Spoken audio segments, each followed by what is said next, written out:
Hola, ¿cómo va? ¿Qué hace Jay? ¿Cómo andan? ¿Se escucha?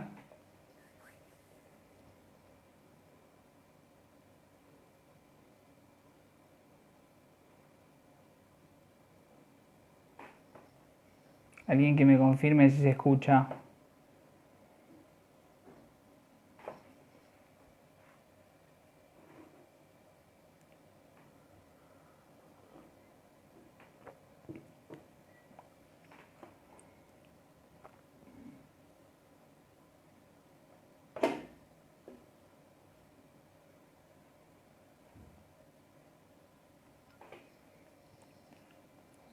Ah, perfecto, perfecto. Bueno, ahí esperamos unos minutitos que se conecte un poco más de gente y arrancamos con el tema de fianza. Perfecto, ahí Belu Rinaldi me dice que se escucha. Caro Giraudo también. Sheila Dow también. Tony Gambacurta, qué grande ese muchacho. ¿Cómo va?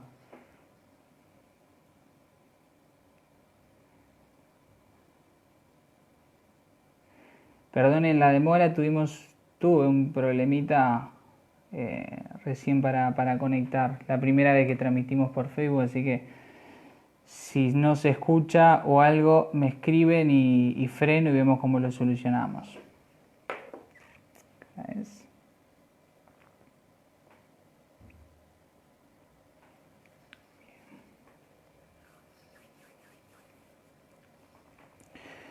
Bien, bueno,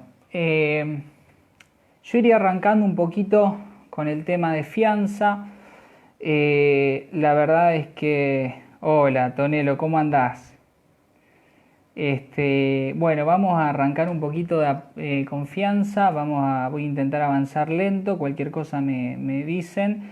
La idea de esto no es extenderme mucho, sino darles un esqueleto general de lo que es la fianza, la estructura que tiene el instituto, para que ustedes lo puedan identificar, porque es un instituto que es muy frecuente, muy común en el tráfico jurídico y que cuesta tal vez asesorar sobre el tema o darnos cuenta cuál es nuestra posición en una relación de fianza.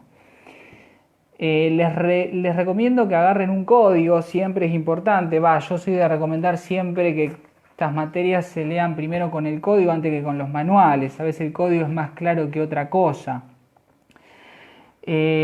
Cuando nosotros hablamos de la fianza, y acá ya voy arrancando, esto después va a quedar guardado, así que no se preocupen, cuando nosotros hablamos de la fianza es un contrato propio de los negocios de garantía.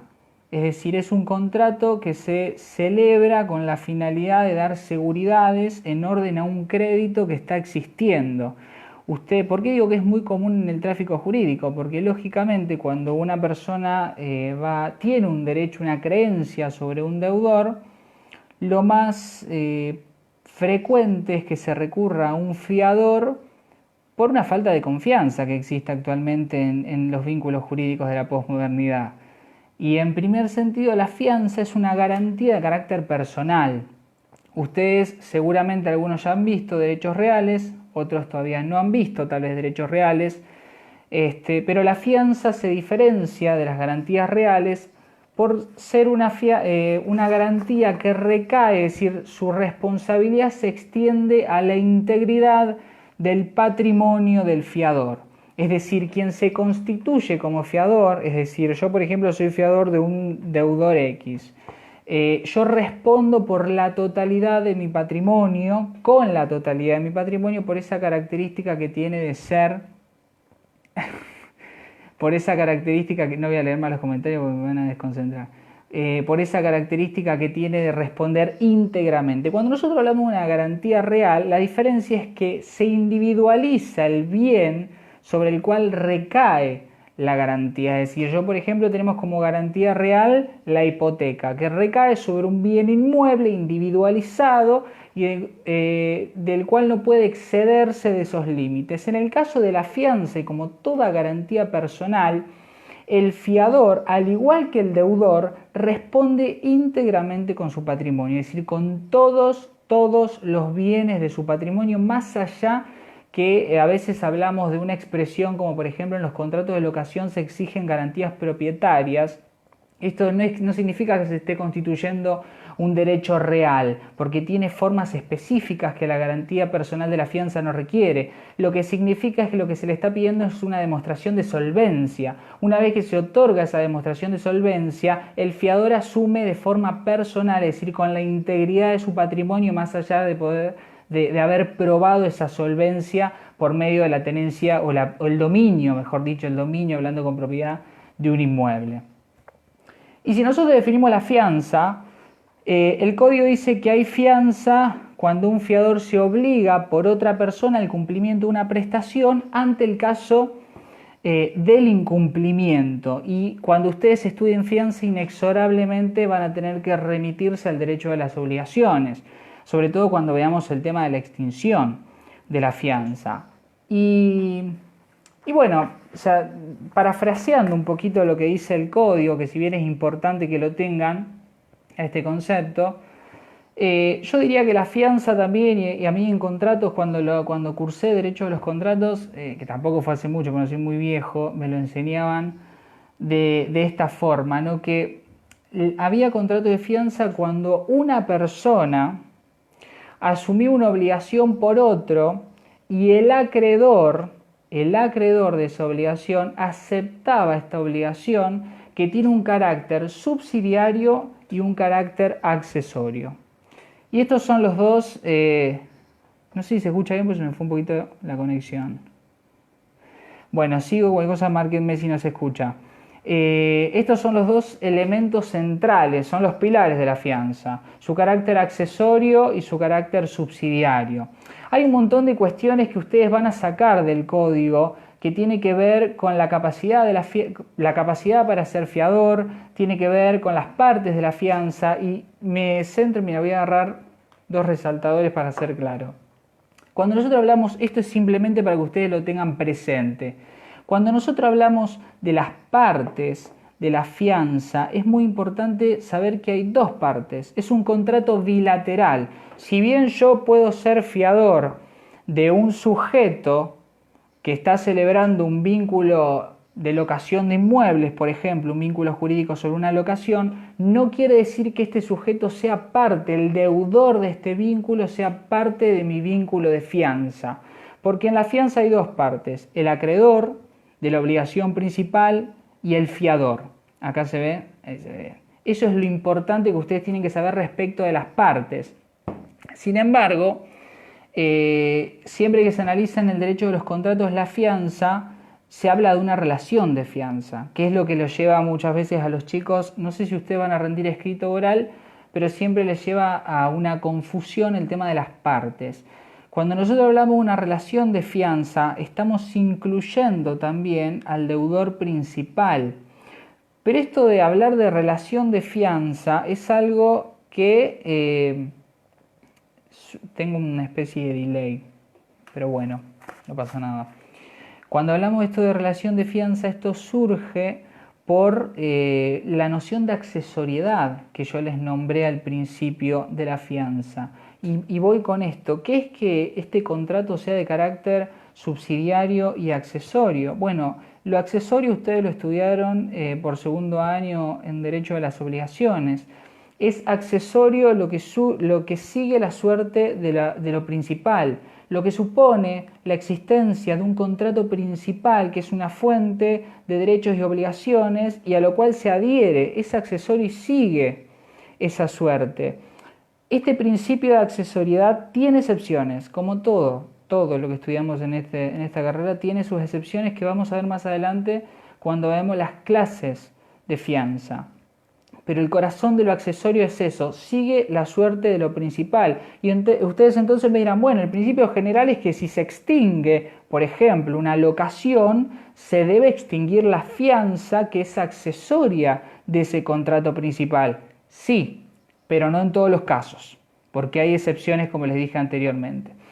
Y por otro lado, la subsidiariedad, que es la otra columna, la estructura del concepto de fianza, tiene que ver con un beneficio, son dos beneficios que le otorga el código al fiador, no en todos los casos, pero sí en principio general, pero principalmente la subsidiariedad tiene que ver con el beneficio de excusión, que ustedes seguramente lo han visto, que excutir significa ejecutar. Si el beneficio de excusión es un beneficio que le otorga la subsidiariedad al fiador en el que le permite una defensa, le permite exigirle al acreedor de la obligación que antes de venir contra el fiador, es decir, de requerir el cumplimiento, de executar, es decir, de ejecutar los bienes del fiador, primero tiene que ir contra los bienes libres que tenga el deudor, bienes libres que tenga el deudor principal de la obligación. Ese es el beneficio de excusión. Ahora bien, ¿por qué les hablé tanto de excepciones? Bueno, porque la verdad es que una fianza celebrada desde la óptica de un fiador con beneficio de excusión, con beneficio de división, que ahora vamos a ver también qué es una fianza un poco utópica, es algo que en la realidad del tráfico jurídico no ocurre. Generalmente las fianzas se celebran con renuncias de estos derechos para los fiadores, en detrimento del derecho de los fiadores y en incremento del derecho de los acreedores. Pero bueno, es una cuestión muy común y muy frecuente que vamos a ver ahora en las clasificaciones. La fianza a mí me gustaría que ustedes la clasifiquen de tres formas. Por un lado la vamos a clasificar según su objeto. Por otro lado vamos a clasificarla, y esta es la clasificación más importante de la fianza, según la intensidad de la responsabilidad que asume un fiador.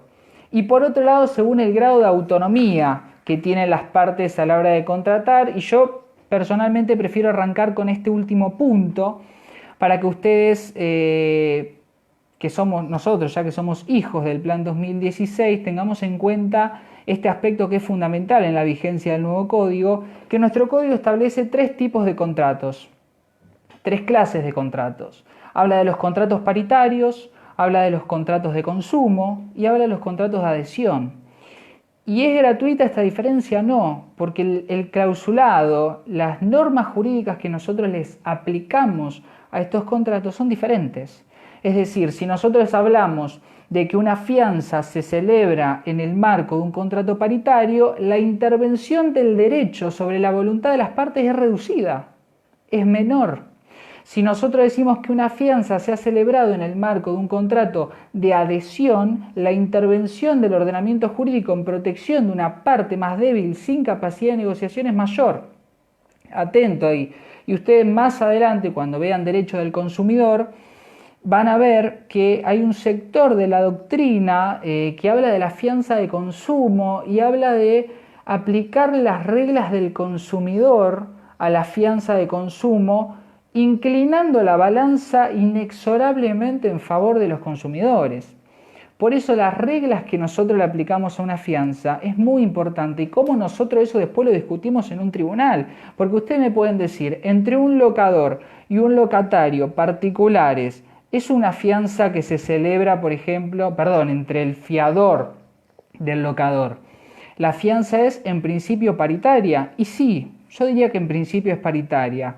Ahora, si estamos hablando de una fianza que se celebra con una empresa inmobiliaria con las características que su tamaño expresa, esta fianza sigue siendo paritaria, se puede seguir considerando al fiador una persona que se sienta con capacidad de negociación y autodeterminación en la que discute las cláusulas con la inmobiliaria. A mí me parece que no. Y en ese caso, si nosotros aplicamos las reglas de los contratos de adhesión, podemos aplicar un 988 y hablar de cláusulas abusivas. Y si hablamos de una fianza de consumo, también podemos hablar el Código Civil también nos da la posibilidad de hablar de cláusulas abusivas y pedir nulidades parciales como futuros abogados de esas cláusulas. Por eso hay que estar atentos en estas cuestiones. Son recursos jurídicos que en el caso de una fianza paritaria lo perdemos.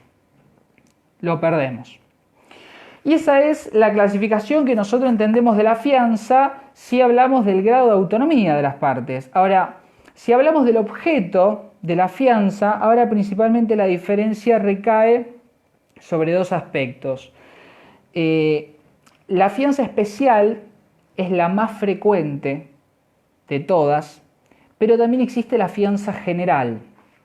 Está expresamente en el código. La fianza especial es sencilla, simple. ¿Cuándo hablamos de que una fianza es especial según su objeto? Cuando se encuentra originariamente individualizada la obligación que se está afianzando. ¿Se entiende? Es decir, un amigo, yo lo bajo a tierra para que ustedes entiendan, porque insisto, este es un contrato de finalidad práctica. Un amigo va a alquilar un departamento, le piden un fiador. Yo voy y firmo la fianza para ese contrato de locación, es una fianza especial. El límite no excede de ahí, no sale de ahí.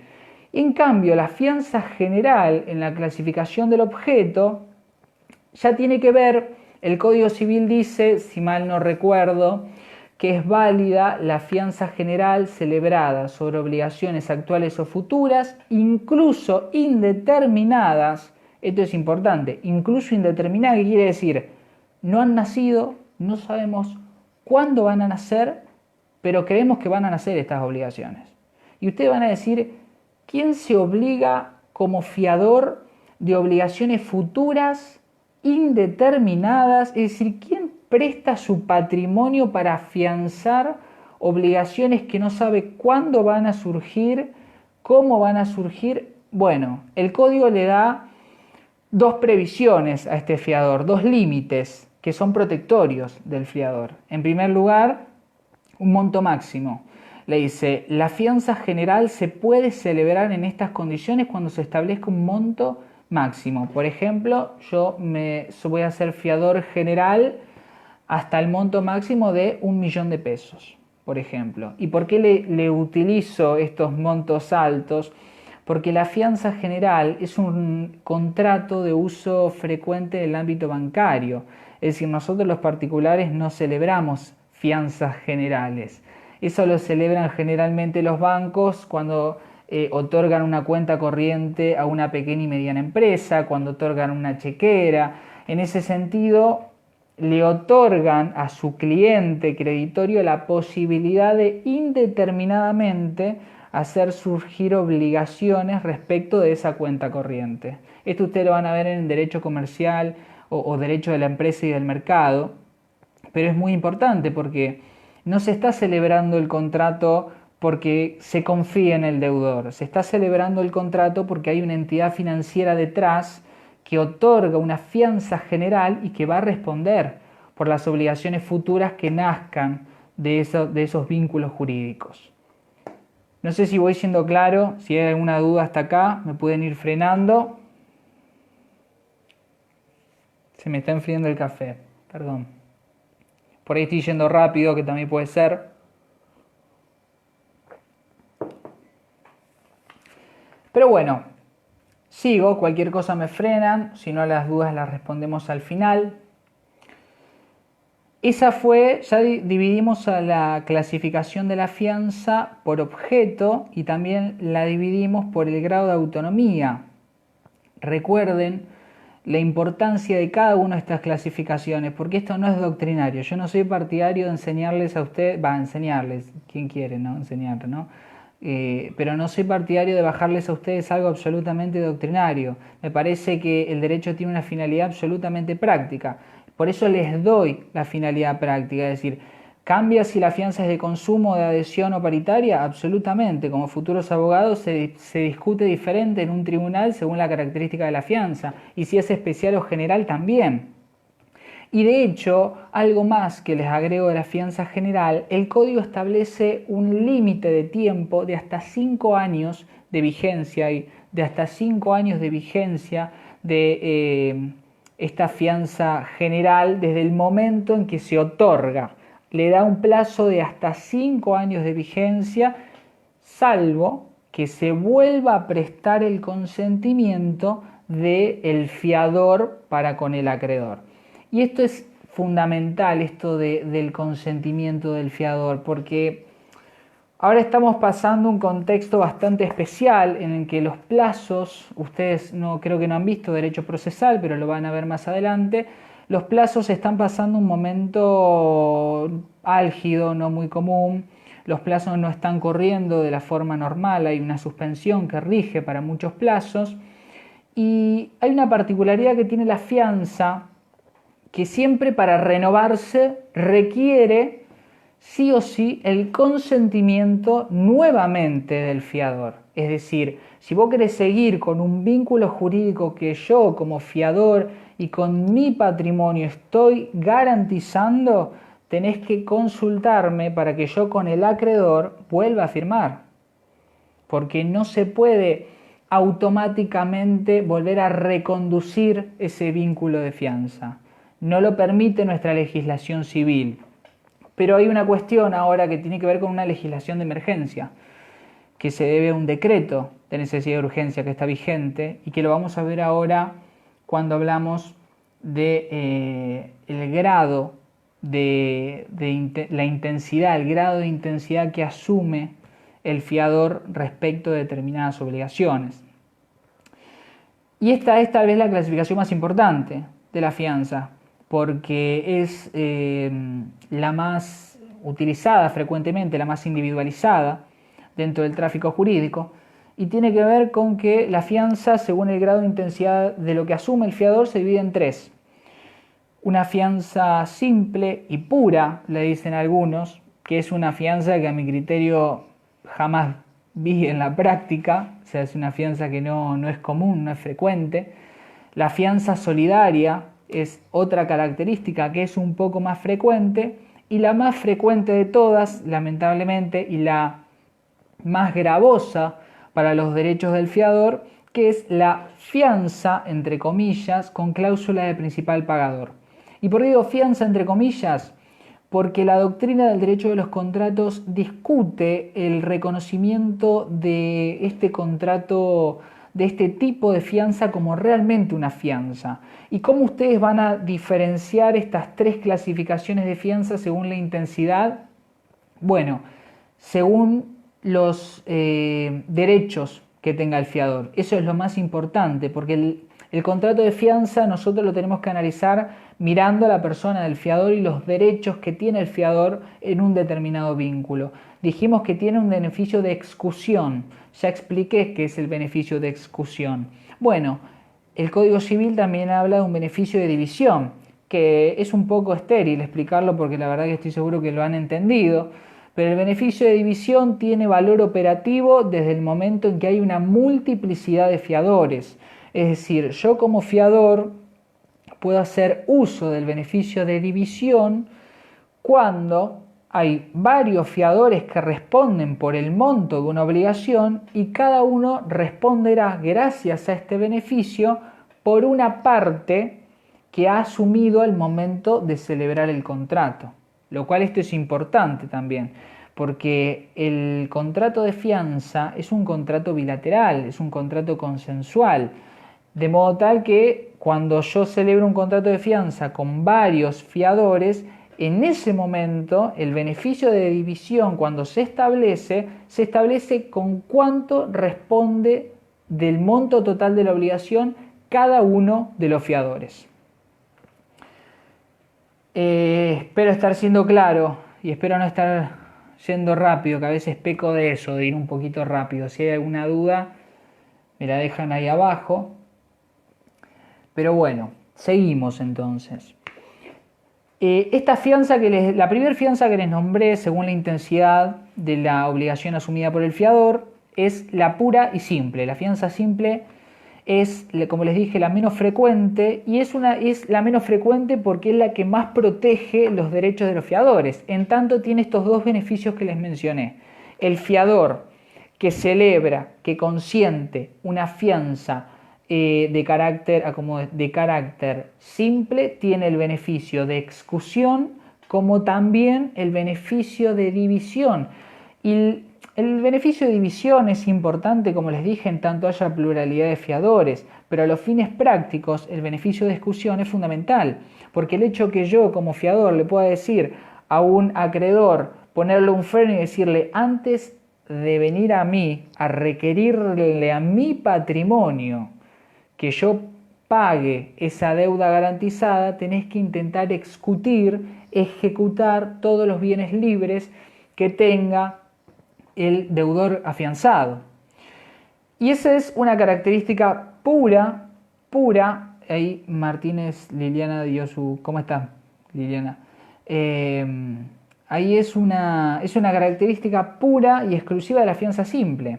Pero como les dije, al ser la menos pretenciosa para los acreedores, es la menos utilizada en el tráfico jurídico. ¿Qué es lo que pasa con la fianza solidaria? Que es bastante frecuente, y me atrevería a decir que antes era bastante frecuente en los contratos de locación, lo cual, bueno, ahora también se celebra mucho con cláusulas de principal pagador. Pero la fianza solidaria, la principal diferencia es que el fiador renuncia al beneficio de excusión. Es decir, el fiador renuncia a la obligación que tiene el acreedor de primero intentar ejecutar los bienes del deudor principal. Entonces, ¿cómo queda la situación en este contexto? Queda que el acreedor lo único que tiene que hacer es intimar, requerir el pago al deudor, pero no tiene la obligación de ejecutar sus bienes. Cuando la fianza celebrada es solidaria, levanta el teléfono, habla con el acreedor, con el fiador, y le dice, yo ya intimé el pago, ahora voy por vos. Entonces el fiador encuentra una situación mucho más gravosa, porque no tiene la posibilidad de oponer esa defensa retardante de decir primero andá por allá y después venís a atacar mi patrimonio. La verdad es que no. Y justamente los fiadores son un sector de los contratos de los negocios jurídicos de garantía que no se lo asesora muy bien. De hecho, las inmobiliarias o los abogados particulares siempre centran más su atención en el locador y el fiador queda desnudo, digamos, por así decirlo, para no decir en pelotas, pero bueno, ya lo dije. Y esa es una de las principales diferencias. Hay una renuncia del beneficio de excusión. Y importante es también marcarle a todos ustedes que esta fianza nunca se presume. Sería contradictorio que el ordenamiento jurídico la presuma, sino que debe expresamente pactarse. ¿Y qué es lo que se tiene que pactar? Bueno, lo que les dije, la renuncia del beneficio de excusión, o tiene que pactarse la condición solidaria de la fianza. ¿Soy claro?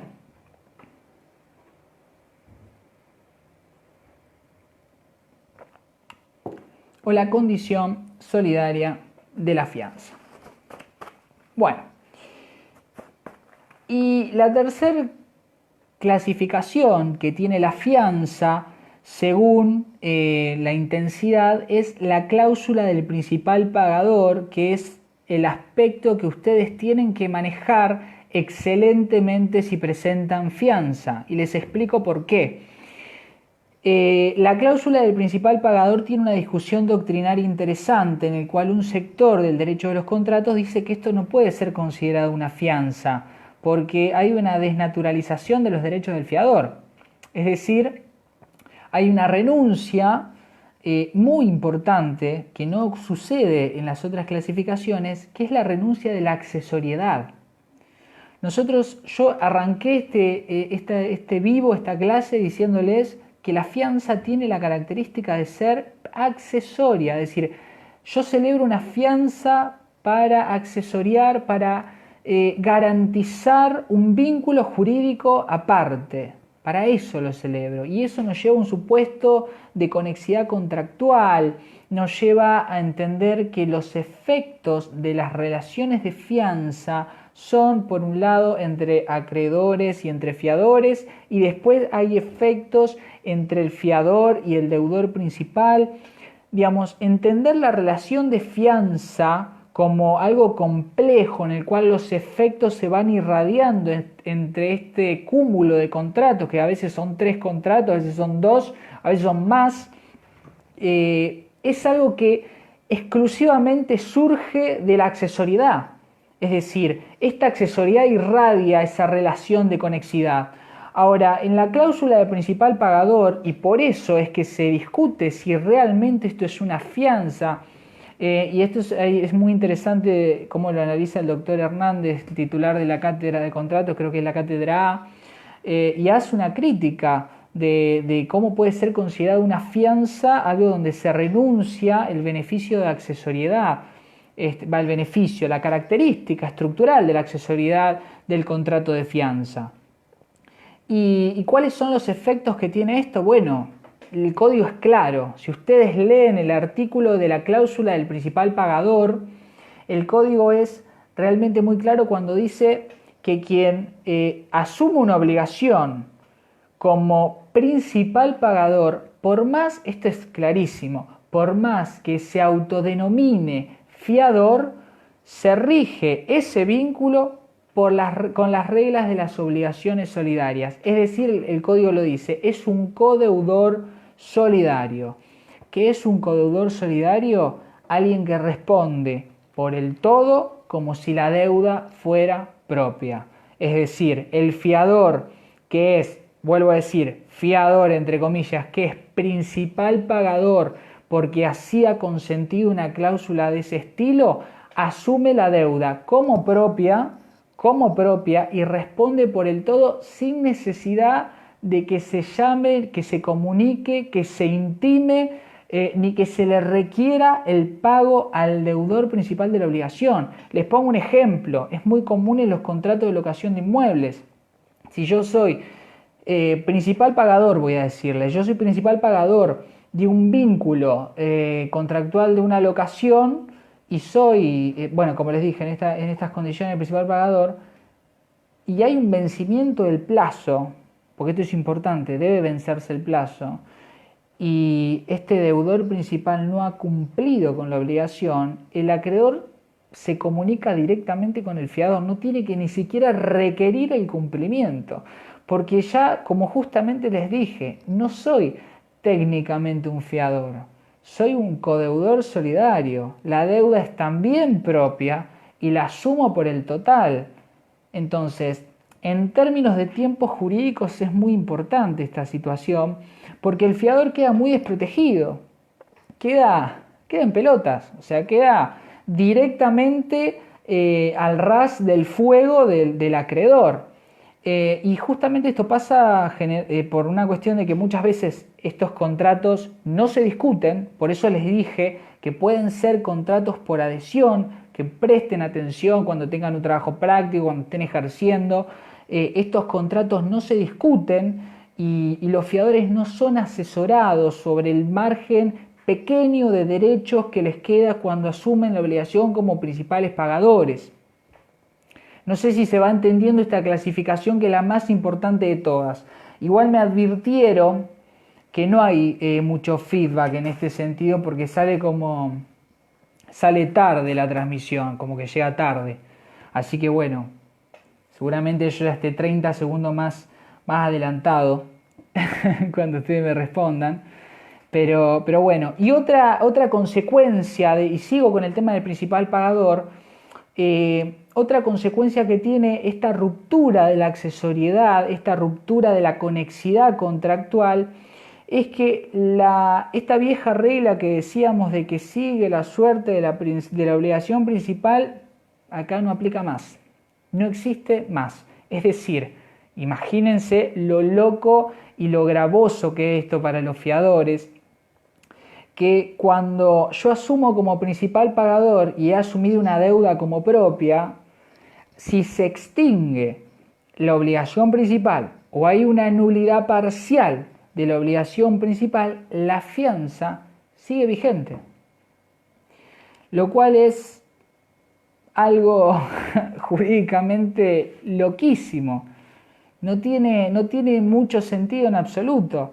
Imagínense ustedes que ya cuando se analice una cláusula, un contrato que sea de fianza con una cláusula de principal pagador, todo lo que el código dice sobre fianza lo van a agarrar con pinzas, porque las reglas que aplican a ese contrato son las de las obligaciones solidarias.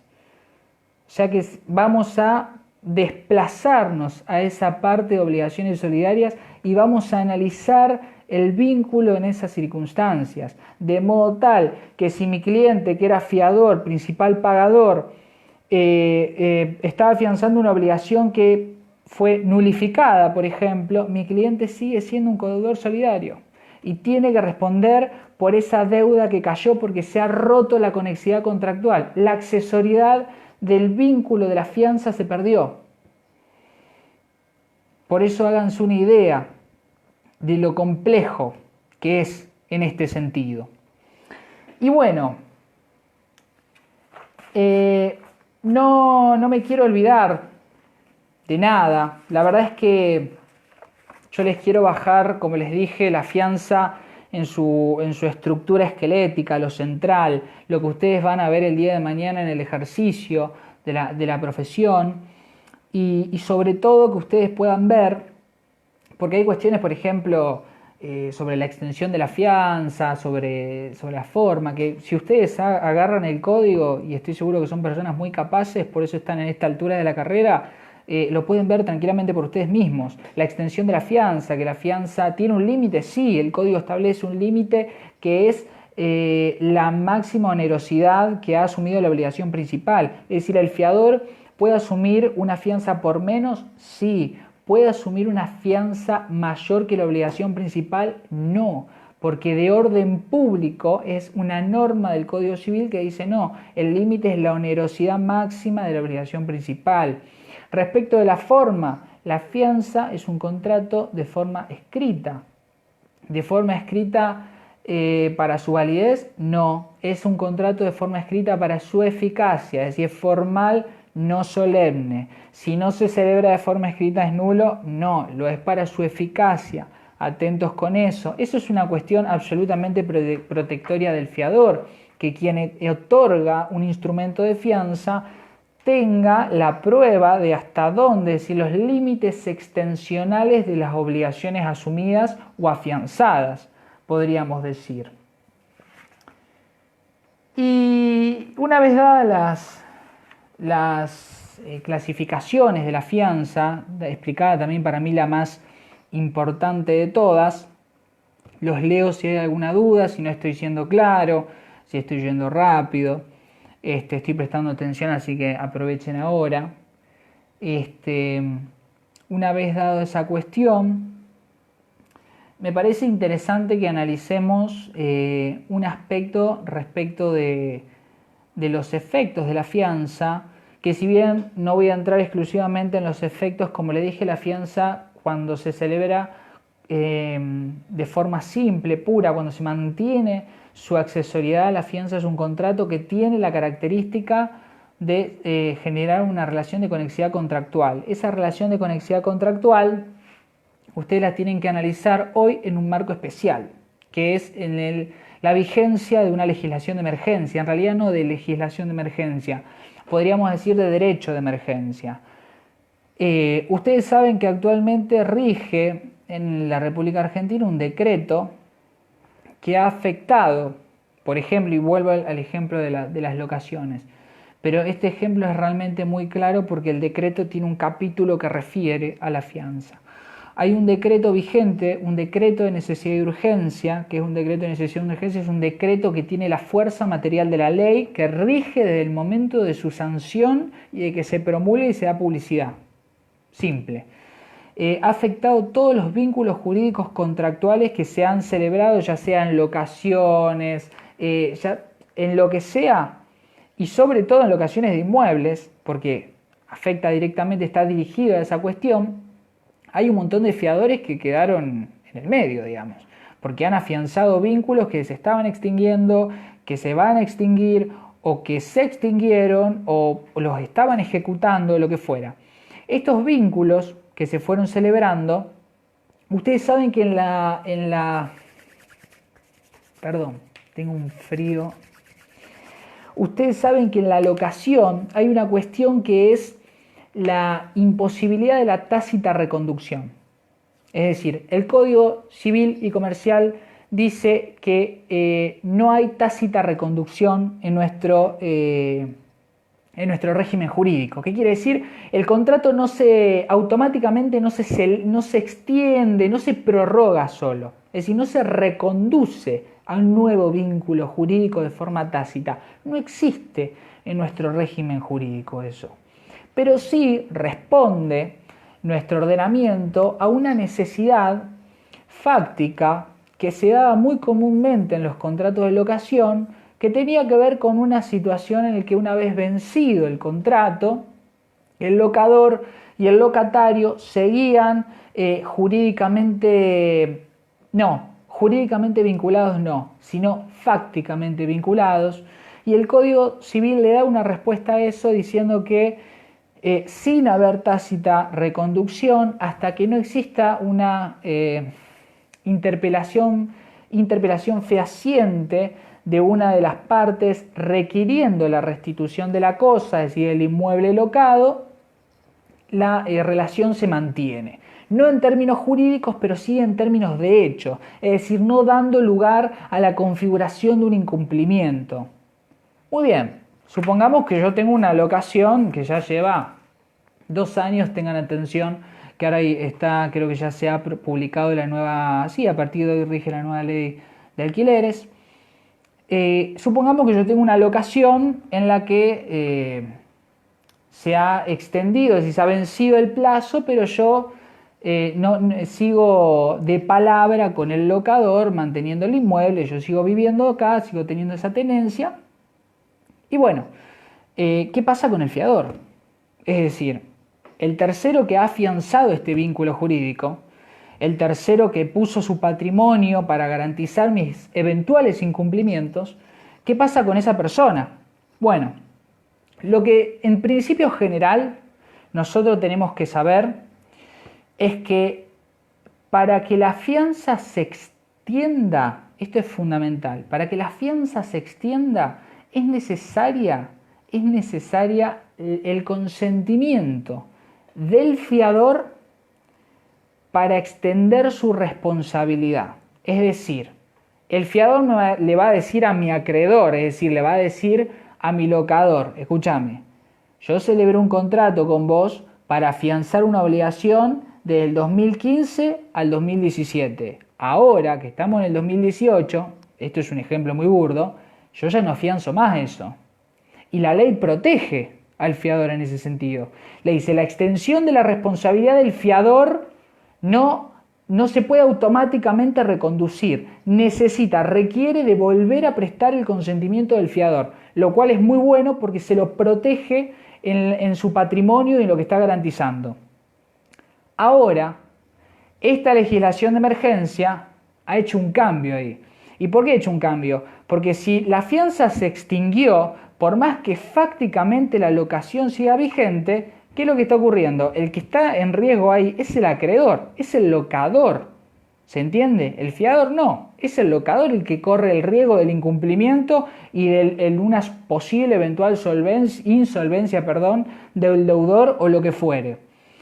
Entonces esta legislación de emergencia, que es el decreto 320, es un decreto de necesidad y urgencia, habla específicamente en un sector de la fianza y habla de la subsistencia de la fianza. Y dice que la vida de la fianza se va a extender, esta es una forma absolutamente extraordinaria, y se va a extender de alguna forma, ¿por qué? Porque los contratos celebrados desde el, dice, 20 de marzo al 30 de septiembre, esos contratos que vencieren desde el 20 de marzo o vencieran hasta el 30 de septiembre, se van a mantener afianzados en una situación excepcional, se van a mantener afianzados, ¿pero por qué? Porque el locador queda en una imposibilidad de ejecutar o de requerir el cumplimiento por esta suspensión que establece extraordinariamente de estos plazos o de configurar los incumplimientos que establece el decreto de necesidad y urgencia. Pero esto ustedes, cuando rindan derecho de los contratos, si alguno pregunta fianza, lo tienen que saber, porque esta es una situación excepcional en la que rige un derecho de emergencia y en el que este derecho de emergencia ha dejado el 1225. El 1225 lo ha dejado excepcionalmente como en suspenso, digamos, que es el artículo del código. Lo ha dejado en suspenso por esta situación pandémica de alguna manera que estamos viviendo. No sé si, a ver si hay alguna duda, algo. Se me está secando la boca, si alguien me quiere dar una mano.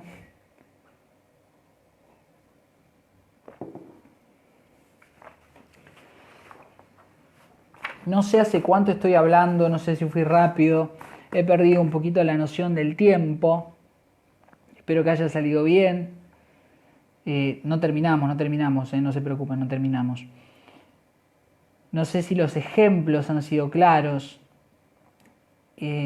pero si ha sido claro esta cuestión de la emergencia, de cómo se modifican estas relaciones jurídicas, vamos al tema de la extinción de la fianza. Bueno, la extinción de la fianza, cierto que tengo una especie de delay, lamentablemente. La extinción de la fianza es esto, bueno, el paréntesis que yo les hice en materia de emergencia, aplíquenlo a la extensión. Un poco rápido, me dice Eva Luna. Perdón, suelo ir rápido, pero esto va a quedar grabado así lo pueden ver 1.000.000 de veces. Pasa que la verdad es que voy rápido porque fianza es un tema que ustedes pueden tranquilamente ver en el código y la idea no es que se destrocen las manos copiando lo que yo les estoy diciendo, sino que entiendan esta estructura que tiene el contrato de fianza para después, cuando lo lean, lo entiendan desde un aspecto práctico y no absolutamente dogmático o doctrinario. Así que no corran con la mano porque esto queda grabado. Bueno, y el tema de cómo funciona la cuestión de la extinción de la fianza, y ahora voy a hablar un poquito más bajo, así más lento, así voy más rápido. La extinción de la fianza, nosotros decimos que la fianza se puede extinguir por dos vías, por vía principal y... Perdón, ¿ahí me habló? No, perdón, bueno, por vía de consecuencia y por vía principal. La diferenciación entre hablar de vía principal y vía de consecuencia tiene que ver con la causa de la extinción. Es decir, el término, si uno va a la interpretación terminológica, la fianza se extingue por vía de consecuencia por una condición de ¿qué? De accesoriedad. Es decir, se extingue porque accesoriamente está siguiendo la suerte de la obligación principal. Por eso es por vía de consecuencia. Por ejemplo, y esto ustedes lo tienen que saber en el término, digamos, en los contextos de cómo se extingue la obligación principal. Porque si, por ejemplo, para que una fianza se extinga de vía consecuencia, ustedes saben que los modos extintivos de las obligaciones son varios. Si se produce un pago, se extingue, sin dudas. El código hace una especial referencia, por ejemplo, a la novación. Cuando se está novando la obligación, el contrato principal, por vía de consecuencia se extingue también la fianza. ¿Qué pasa, por ejemplo, con la transacción?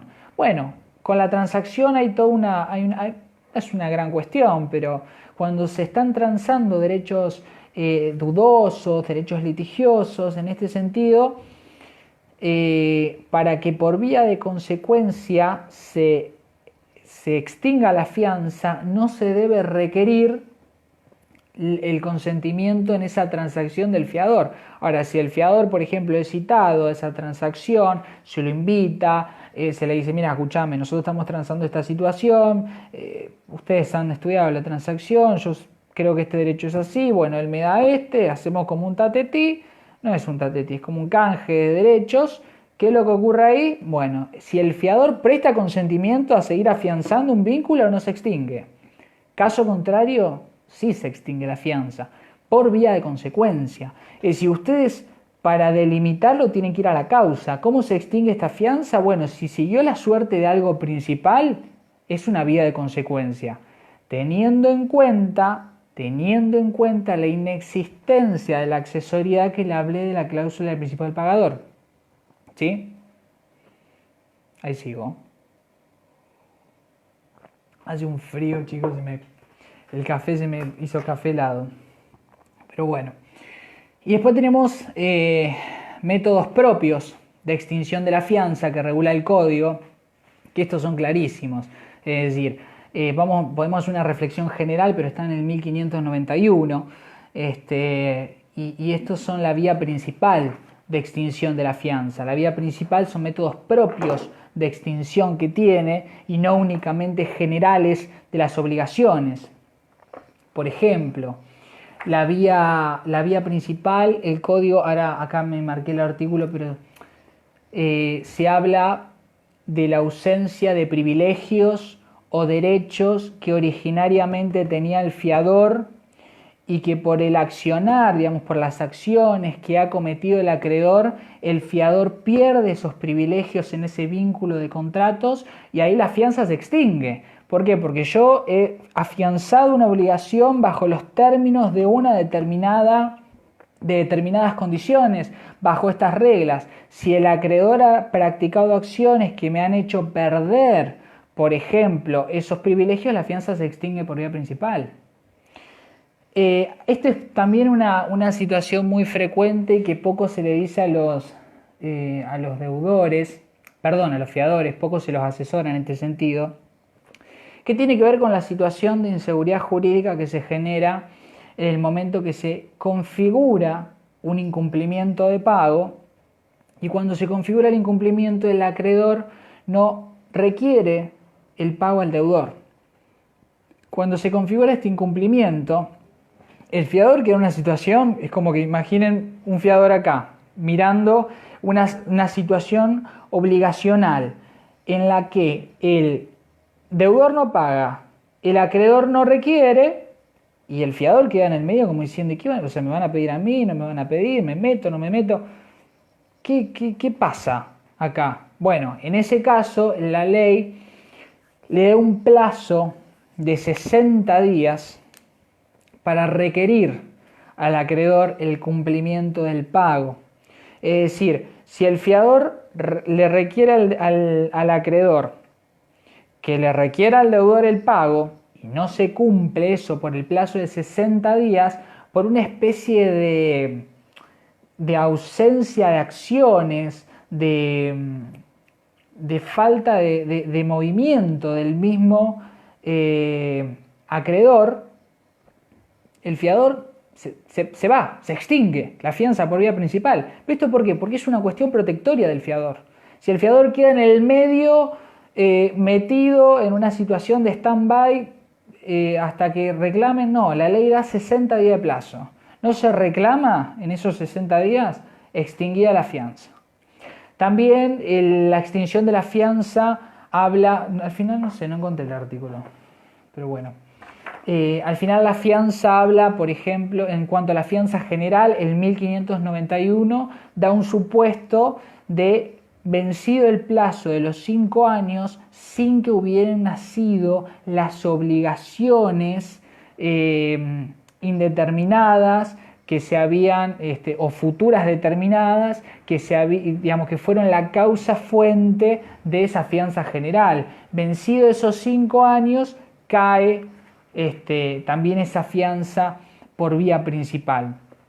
Pero bueno, digamos, la extinción creo que me falta un supuesto que aquí debe estar. Bueno, esto se los dije varias veces, esto se lo dije al principio. Si se prorroga el plazo de la extinción, si se prorroga el plazo del contrato, sin el consentimiento del fiador, en este caso también se extingue, y esta es la excepción que no volví a recaer porque la mencioné de forma anterior. Es decir, la excepción que hoy establece la legislación de emergencia es particularmente a ese inciso, y acá les hago una aclaración que acabo de ver, es el artículo 1596, no el 1591, 1596, causales de extinción de la fianza. En ese sentido, si yo prorrogo un contrato sin haber requerido el consentimiento del fiador y afianzado nuevamente ese nuevo contrato, que se ha prorrogado esa reconducción, la fianza se extingue por vía principal porque se requiere nuevamente ese consentimiento, lo cual no ocurre, como les dije, con este decreto de necesidad y urgencia vigente. No sé si tienen alguna duda, seguramente las tengan, tal vez no las tengan. Si quieren que repita algo, les vuelvo a pedir disculpas por la velocidad, tal vez fui muy rápido, es un problema que tengo, pero intento, es porque me parece que es un tema que es muy sencillo, que lo único que ustedes tienen que manejar son los aspectos prácticos de la fianza, pero todo lo demás lo pueden sacar tranquilamente del código y ni siquiera les diría que se adentren en cuestiones amplias de la doctrina, sino siempre primero la legislación en la mano y después discutimos lo demás. No sé si hay alguna duda, si me quieren mandar una manito así o una así, también puede ser, no hay problema.